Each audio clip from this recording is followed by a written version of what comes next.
स्वागत है दोस्तों हमारी टॉकिंग बुक सीरीज में। हमारी आज की टॉकिंग बुक सीरीज की पुस्तक है नारी संवेदना। मृदुला सिन्हा के उपन्यासों के संदर्भ में इसकी लेखिका हैं डॉक्टर रमा पद्मजा वेदुला। पुस्तक का दूसरा अध्याय है नारी संवेदना। संवेदना का अर्थ और स्वरूप। संवेदना को ज्ञान का द्वार कहा गया है। हमारे शरीर में ज्ञानवादी तथा गतिवाही तंतुओं का जाल फैला हुआ है। ज्ञानवादी तंतुओं में एक सिरा ग्राहक और दूसरे का संबंध बोध केंद्र से होता है।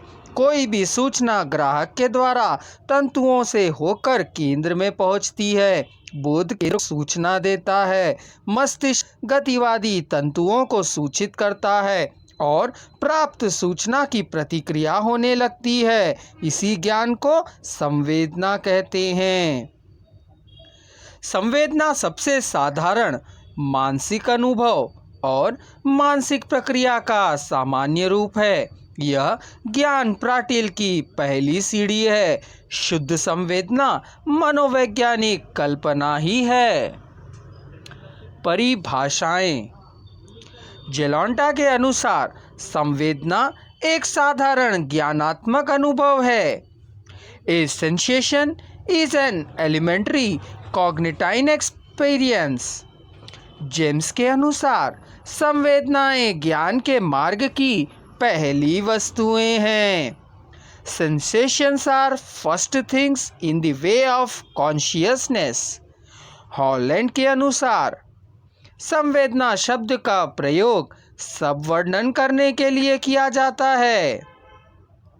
The term sensation is used to describe the simplest of all conscious experience।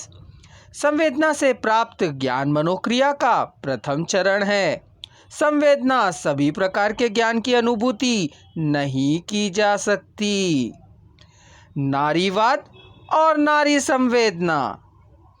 आधुनिक हिंदी साहित्य में नारी से संबंधित या नारी को लेकर बहुत ही साहित्य लिखा गया है। इस प्रकार का स्त्रीवादी साहित्य पुरुषों के लिए भी लिखा गया है, जो पुरुषों ने भी लिखा है और महिलाओं ने भी लिखा है।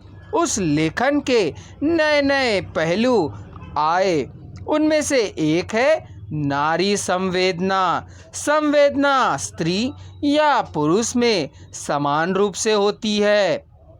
एक संवेदनशील पुरुष हृदय भी नारी की वेदना को भली भांति समझ सकता है। नारी मन को समझना, उसकी वेदना को समझना, उसके दुख की अनुभूति करना ही नारी संवेदना है। नारीवाद। नारीवाद प्रायः पाश्चात्य विचारधारा है। नारीवाद स्त्रियों की दृष्टि से स्त्रियों के लिए किया गया आंदोलन है।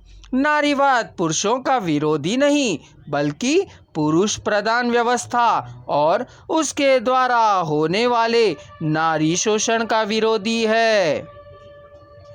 मानवीय मनुष्य अथवा व्यक्ति के रूप में नारी की पहचान बताना ही नारीवाद की मूल प्रेरणा है। नारीवाद यानी स्वयं पुरुषों से अलग स्वतंत्र बनकर अपनी अलग सत्ता निर्माण करना नहीं। नारीवाद यानी संस्कृति के हजारों सालों के इतिहास ने स्त्री की मानवीयता को नकारते हुए उसे जो पशु के समान स्थिति प्रदान की है, उसमें से बाहर निकलकर अपना हक स्थापित करना ही नारीवाद है। शशि प्रभा के उपन्यासों में नारी संवेदना नारीवादी लेखन का भविष्य उज्ज्वल है। नई मानवीय दुनिया की चाह स्त्री की चाह है। जैसे जैसे मानवता का विकास होगा, स्त्री साहित्य भी स्त्री का साहित्य केंद्र बनकर उभरेगा। दोस्तों, इसी वीडियो के नीचे आपको कमेंट बॉक्स में संपूर्ण अध्याय का एक ही स्वर लिंक दिया जा रहा है। उसे क्लिक कर आप पूरे अध्याय को एक ही स्वर में सुन सकते हैं।